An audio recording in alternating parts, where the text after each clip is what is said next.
नमस्कार, DD news पर आप देख रहे हैं समाचारों का बुलेटिन। मैं हूं लाल चंद्र सिंह। अगले आधे घंटे में देखेंगे तमाम बड़ी खबरें, लेकिन सबसे पहले इस समय की हेडलाइंस। राष्ट्रपति द्रौपदी मुर्मू 3 अफ्रीकी देशों की यात्रा के दूसरे चरण में मॉरिटानिया पहुंची। मॉरिटानिया के राष्ट्रपति, प्रधानमंत्री और नेताओं से की मुलाकात। भारत और मॉरिटानिया ने 4 अहम समझौता ज्ञापनों पर किए हस्ताक्षर।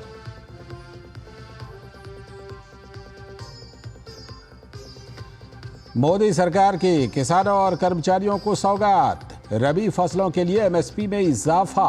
केंद्रीय कर्मचारियों और पेंशन भोगियों के लिए महंगाई भत्ते में 3% की बढ़ोतरी।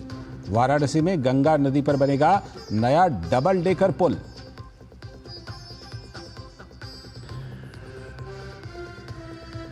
एससीओ सम्मेलन में पाकिस्तान पर बरसे विदेश मंत्री एस जयशंकर। कहा, आतंकवाद, अलगाववाद और अतिवाद जैसी 3 बुराइयों का समाधान ना होने पर हासिल नहीं होगा सहयोग और एकीकरण का फायदा।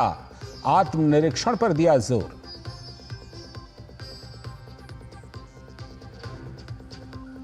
महाराष्ट्र विधानसभा चुनाव पर बीजेपी केंद्रीय चुनाव समिति ने की बैठक। सीटों के बंटवारे को लेकर हुआ मंथन। पीएम मोदी, भाजपा अध्यक्ष जेपी नड्डा और केंद्रीय गृह मंत्री अमित शाह समेत पार्टी के अन्य वरिष्ठ नेता बैठक में मौजूद।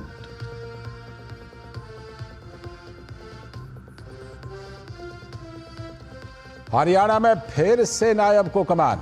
विधायक दल की बैठक में नेता चुने जाने के बाद नायब सिंह सैनी ने ठोका सरकार बनाने का दावा। बड़े नेताओं की मौजूदगी में आज होगा शपथ ग्रहण।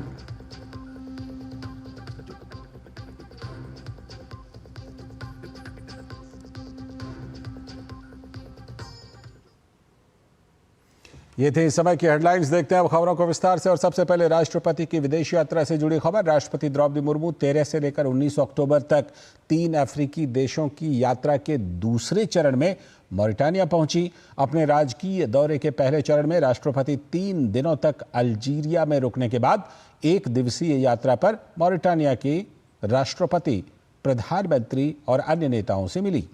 वहीं यात्रा के दौरान राष्ट्रपति ने मॉरिटानिया में के एक प्रतिनिधिमंडल से भी मुलाकात की। इस मुलाकात में दोनों देशों के बीच कई अहम मुद्दों पर चर्चा हुई। मॉरिटानिया की 1 दिन की यात्रा में राष्ट्रपति का कई कार्यक्रमों में शामिल हुई। और आपको बता दें कि यह यात्रा ऐसे महत्वपूर्ण समय पर हो रही है जब मॉरिटानिया अफ्रीकी संघ की अध्यक्षता संभाल रहा है। और इससे पहले राष्ट्रपति द्रौपदी मुर्मू ने मॉरिटानिया में भारतीय समुदाय के लोगों को संबोधित भी किया। राष्ट्रपति ने कहा कि भारत और मॉरिटानिया के बीच संबंध सराहनीय हैं। मॉरिटानिया के साथ हमारे संबंध सौहार्दपूर्ण और मैत्रीपूर्ण है। मुझे ये जानकर प्रसन्नता हो रही है कि मॉरिटानिया और भारत की संस्कृति में अनेक समानताएं हैं, जैसे कि पहनावा, विशेषकर महिलाओं के परिधान एक जैसा है, पूर्वजों के लिए सम्मान है, पारिवारिक संबंध मजबूत है, संयुक्त परिवार है, बच्चों को सामाजिक मूल्य सिखाया जाते हैं। मुझे जानकर प्रसन्नता हुई है कि मॉरिटानिया में भारत में बने फिल्में, टीवी धारावाहिक और भारतीय परिधान पसंद किए जाते हैं। और भारत और मॉरिटानिया के बीच 4 समझौता ज्ञापनों पर हस्ताक्षर किए गए। दोनों देशों ने संस्कृति, विदेश कार्यालय संस्थानों, विदेश कार्यालय परामर्श, राजनयिक और आधिकारिक पासपोर्ट धारकों के लिए वीजा छूट समेत 4 समझौता ज्ञापनों पर हस्ताक्षर किए हैं। अंतर्राष्ट्रीय शांति और सुरक्षा को मजबूत करने के लिए साझा हितों के विभिन्न क्षेत्रों में द्विपक्षीय संबंधों को बढ़ावा देने के लिए भारतीय विदेश मंत्रालय और मॉरिटानिया विदेश मंत्रालय के बीच समझौते पर हस्ताक्षर किया गया है। राजनयिकों के प्रशिक्षण सहित लाभकारी क्षेत्रों में सहयोग की सुविधा के लिए भारतीय विदेश मंत्रालय के तहत Sushma Swaraj institute of foreign service और मॉरिटानिया विदेश मंत्रालय के डिप्लोमेटिक अकादमी के बीच समझौता ज्ञापन पर हस्ताक्षर किया गया है। वहीं राजनयिक, आधिकारिक और सेवा पासपोर्ट धारकों के लिए वीजा आवश्यकताओं में छूट के अलावा दोनों देशों के बीच कला और सांस्कृतिक आदान प्रदान को बढ़ावा देने के लिए समझौते पर भी हस्ताक्षर किया गया है। और राष्ट्रपति द्रौपदी मुर्मू अपने 3 दिवसीय मलावी दौरे के दौरान मलावी की राजधानी लिलोंग्वे स्थित श्री राधा कृष्ण मंदिर भी जाने वाली हैं। यह मंदिर मलावी में भारतीय समुदाय के लिए धार्मिक, सांस्कृतिक और सामाजिक गतिविधियों का प्रमुख केंद्र है। राष्ट्रपति द्रौपदी मुर्मू के मंदिर दर्शन को लेकर प्रवासी भारतीय काफी उत्साहित नजर आए। दशकों से मलावी में रह रहे भारतीय मूल के लोगों से ये बातचीत की है हमारे संवाददाता अजीत द्विवेदी ने। अपने मलावी दौरे के दौरान राष्ट्रपति द्रौपदी मुर्मू लिलोंग्वे के यहाँ पर जो ये राधा कृष्ण मंदिर है वहाँ पर वो आएंगी और यहाँ पर वो पूजा अर्चना करेंगी, दर्शन करेंगी। ये जो मंदिर है 1972 में स्थापित किया गया और यहाँ पर जो भारतीय समुदाय है उनकी ये धार्मिक, आध्यात्मिक और संस्कृति का ये केंद्र है। मलावी में भारतीय समुदाय बड़ी संख्या में रहता है। भारत के कोने कोने से हर प्रांत के लोग जो है यहाँ पर रहते हैं। हम कह सकते हैं कि एक छोटा भारत, मिनी इंडिया के दर्शन जो है वो मलावी में होते हैं। ऐसे ही कुछ लोग हमारे साथ हैं जो कि कई जनरेशन से, कई पीढ़ियों से यहाँ पर रह रहे हैं और भारतीय समुदाय यहाँ पर पूरी एकजुटता के साथ यहाँ पर रहता आया है। उनसे हम बात करेंगे। सर बताइए किस तरीके से आप यहाँ पर रह रहे हैं और कैसा भारतीय समुदाय का यहाँ पर पूरा रहन सहन है? Brief history about our temple. Temple was built in 1972. At that time, there were about 220 community members. Today, we have more than 900 community members in Lilongwe, and we celebrate each and every religious function in Lilongwe. आप बताइए योग का क्या response है यहाँ पर Malawi में और किस तरीके से यहाँ पर आप योग करवाती हैं और जब राष्ट्रपति यहाँ पर आ रही हैं तो कितना आपको लगता है कि और ज्यादा मजबूत होंगे संबंध भारत मलावी के?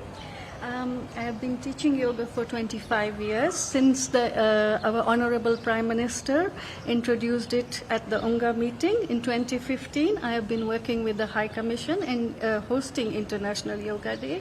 अभी ज़्यादा interest हो रहा है locals को भी yoga में and I am sure जब प्रेसिडेंट जी आएंगी तो अब थोड़ा ज़्यादा इंट्रोड्यूस होएगा, ज़्यादा लोगों को जानना मिलेगा। हम लोग बहुत खुशकिस्मत हैं कि राष्ट्रपति हमारे देश में आ रहे हैं और वो मंदिर में आ रहे हैं, उस सोने पे सुहागा जैसा हो गया है। सो हम लोग बहुत प्राउड फील करते हैं। हम यहाँ 3 साल से है, हम गुजरात पोरबंदर से है, सुदामा जी के धाम से, और मलावी में आकर बहुत अच्छा लग रहा है।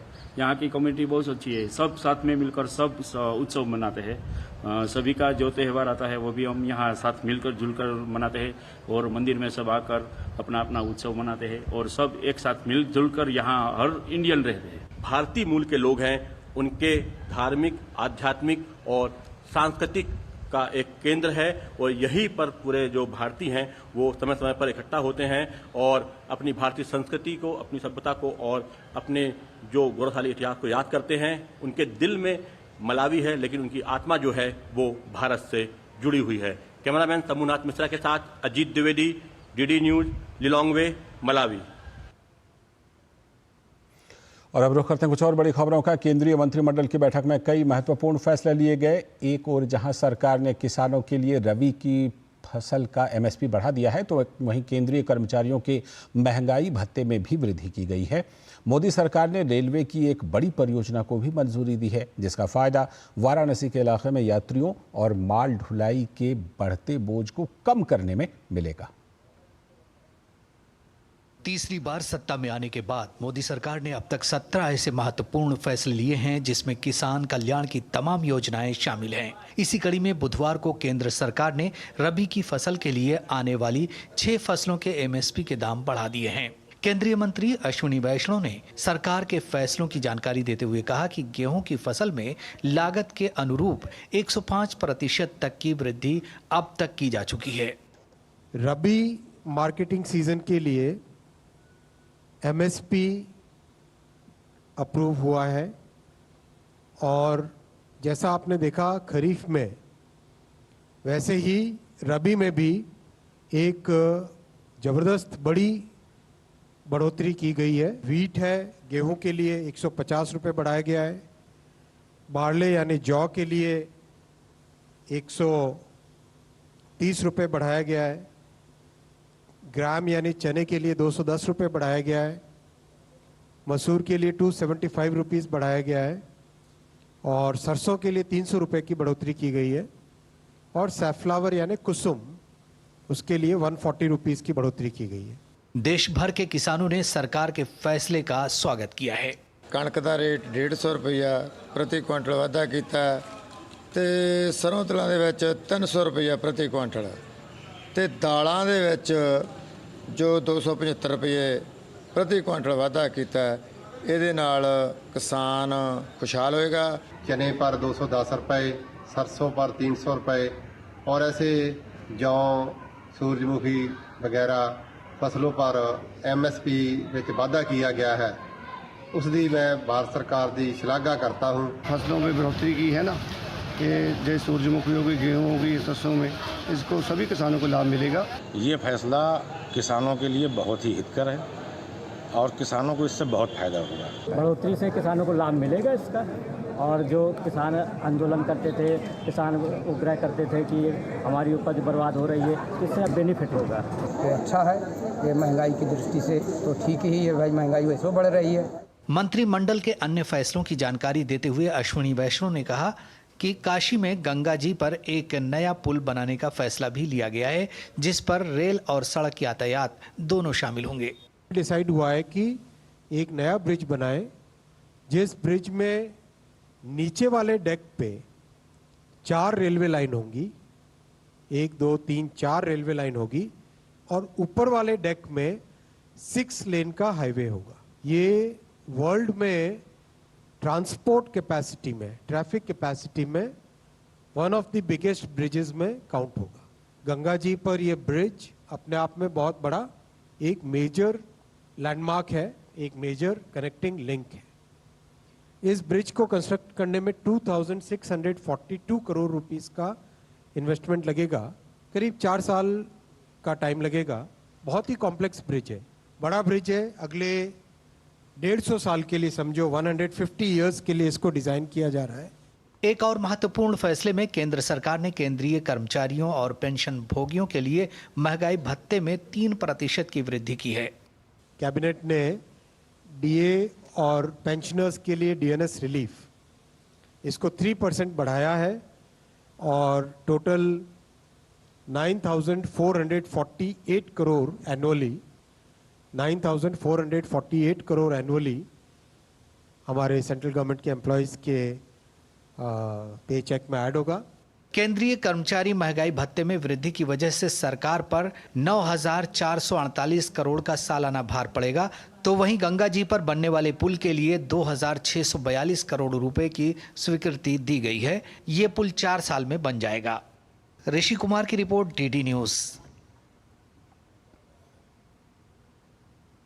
और कैबिनेट के इन फैसलों पर PM मोदी ने सोशल मीडिया प्लेटफॉर्म X पर लिखा, अपने किसान भाई बहनों के कल्याण के लिए हम निरंतर बड़े फैसले लेने में जुटे हैं। इसी दिशा में आज हमारी सरकार ने 2025-26 के मार्केटिंग सीजन के लिए गेहूं और चना सहित अनिवार्य रबी फसलों की MSP को बढ़ाया है। इससे हमारे अन्नदाताओं का जीवन और आसान होगा।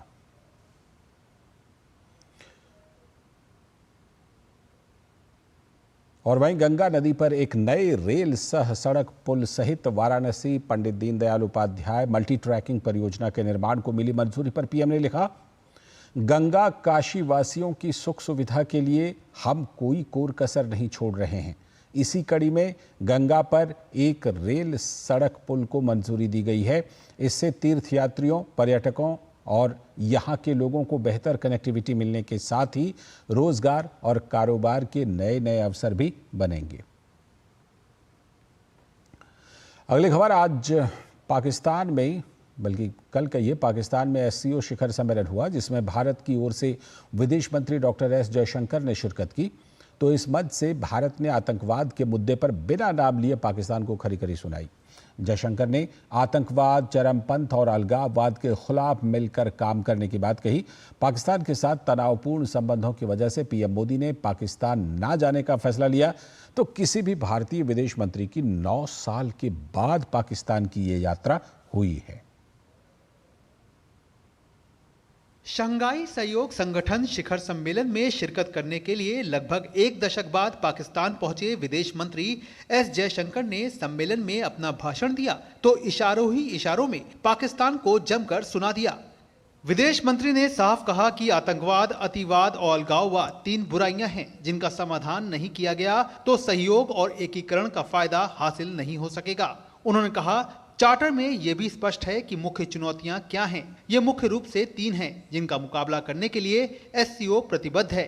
ये हैं आतंकवाद, अलगाववाद, अतिवाद। यदि सीमा पार से आतंकवाद, अतिवाद और अलगाववाद जैसी गतिविधियां होती हैं तो इनसे व्यापार, ऊर्जा प्रवाह, संपर्क और लोगों के बीच संपर्क को बढ़ावा मिलने की संभावना नहीं है। एससीओ काउंसिल की 23वीं बैठक में एस जयशंकर ने इशारों ही इशारों में पाकिस्तान को अच्छे पड़ोसी होने का महत्व भी समझा दिया।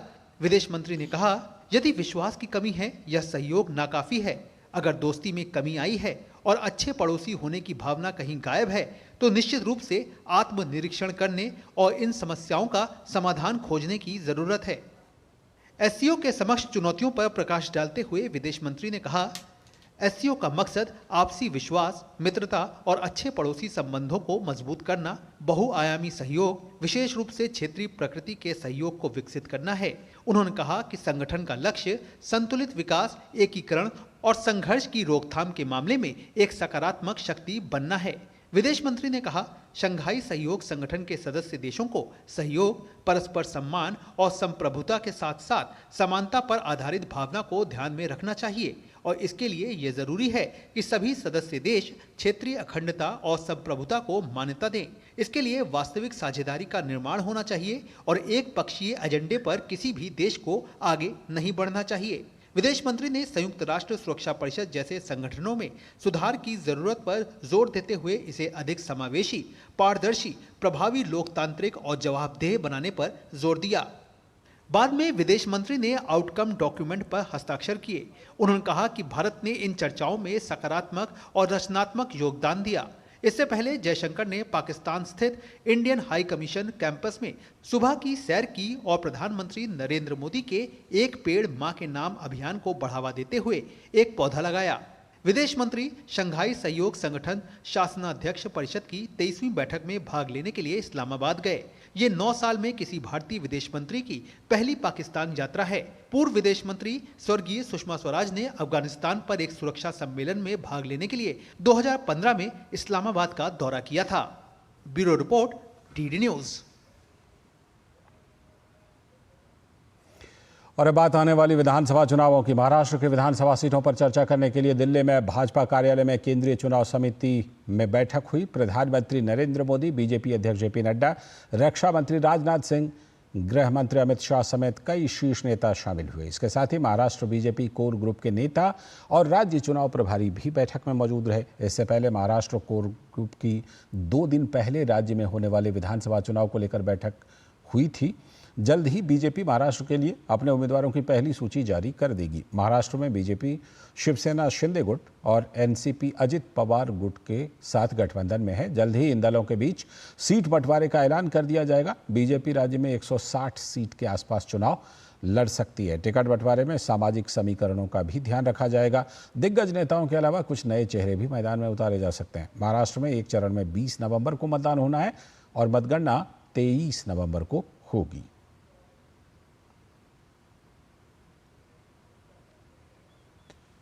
खबर पश्चिम बंगाल से। कोलकाता के आरजी कर मेडिकल कॉलेज में जूनियर डॉक्टर से दुष्कर्म और हत्या के मामले में डॉक्टरों का विरोध प्रदर्शन थमता हुआ नजर नहीं आ रहा है। घटना के विरोध में कोलकाता में बुधवार को भी रेजिडेंट डॉक्टरों ने प्रदर्शन किया। मौके का जायजा लिया है हमारे संवाददाता प्रसेनजीत बख्शी ने। हम लोग धर्मतला, जिसे आप एस्प्लेनेड के नाम से जानते हैं, जहां पे भूख हड़ताल पर बैठे हुए हैं डॉक्टर, पिछले 12 दिनों से यही जगह को चुना गया है इस भूख हड़ताल की असली जगह के हिसाब से, क्योंकि यहीं से लोग नॉर्थ से साउथ, साउथ से नॉर्थ या वेस्ट से ईस्ट लोगों का आवाजाही चलता रहता है। यहाँ पे ऊपर लिखा हुआ है कि आमरण अनशन, बांग्ला में लिखा हुआ है भूख हड़ताल मरते दम तक, और काफ़ी सारे यहाँ पे स्लोगन लिखा गया है डॉक्टर की तरफ से। ये जो आप देख पा रहे हैं, इस जगह पे ये लोग पिछले 12 दिनों से भूख हड़ताल पर है। अभी करीब 6 भूख हड़ताली जो डॉक्टर वो हॉस्पिटलाइज्ड हो गए, लेकिन फिर भी यहाँ पे बाकी लोग हैं। यहाँ पे जो देख रहे हैं कि सीने पर एक लगा हुआ है अनशनकारी, मतलब जिन्होंने अनशन कर रही हैं, इनका जो वाइटल्स है ये हर दिन नीचे जो लिखा है admitted to CCU doctor Aniket, doctor Anushtup, doctor Tanaya और डॉक्टर पुलस्तो, और बाकी का जो blood pressure, pulse rate, CBG और कीटन बॉडी ये रेगुलर दिया जा रहा है सुबह शाम। और काफ़ी चिंताजनक है, क्योंकि आप देख ही सकते हैं कि +2 ये कीटन बॉडी के लिए ये माना जाता है कि खतरे का घंटी। लोकतांत्रिक तरीके से कोई आंदोलन करे तो पूरी तरह से इनका सम्मान करना चाहिए, और जो कुछ भी ज़रूरी है वो जुगाड़ करके देना चाहिए। डॉक्टर सायान हमारे साथ है, हम बात करेंगे। मैं ये पूछना चाह रहा था कि यहाँ पे जो पिछले 12 दिन से चल रहा है, तो उसमें सरकारी तरफ से आप लोगों को कुछ सुविधा दिया गया है कि नहीं? नहीं, एकदम नहीं। मतलब पहला दिन से हम लोग को पहला दिन से पुलिस ट्राई कर रहे हैं कि अलग जो भी हम लोग लेके आ रहे हैं सबको बाधा दे रहे हैं, मतलब अलाउ नहीं कर रहे हैं। हम लोग जब बायो टॉयलेट लेके आ रहे थे वो भी मना कर दिया, बीच में रोक दिया। फिर जब हम लोग जो टाकिया जब हम लोग सोते हैं जो वो लेके आ रहे थे उसको भी अरेस्ट कर लिया, मतलब वो जो वैन होता है ना उसको लेकर उठा के चला गया। मतलब पहला दिन से पुलिस हम लोग को एकदम हेल्प नहीं कर रहे, मतलब जिसे नॉन कोऑपरेशन, एकदम पूरा नॉन कोऑपरेशन। जो भी हम लोग कुछ कर रहे हैं हम लोग को पुलिस जस्ट रजिस्टरिंग अस, ठीक है। जो कुछ भी ज़रूरत है, सबसे ज़्यादा जो ज़रूरतें हैं वो सर पूरा कर रहे हैं। जो वॉलंटियर्स है या इनके साथ जो साथी है, ये सारे लोग सामान देकर, पैसा देकर मदद कर रहा है। लेकिन दिल और दिमाग पर जो प्रेशर है वो ये पोल्यूशन के कारण, ये शोर के कारण, ये हॉर्न के कारण काफ़ी ज़्यादा है। प्रसेनजीत बख्शी, धर्मतला, DD न्यूज़ के लिए। तो हड़ताल चलता जा रहा है डॉक्टरों का, और ममता बनर्जी सरकार पर उतने ही सवाल भी उठ रहे हैं। इस बुलेटिन में इतना ही। नमस्कार।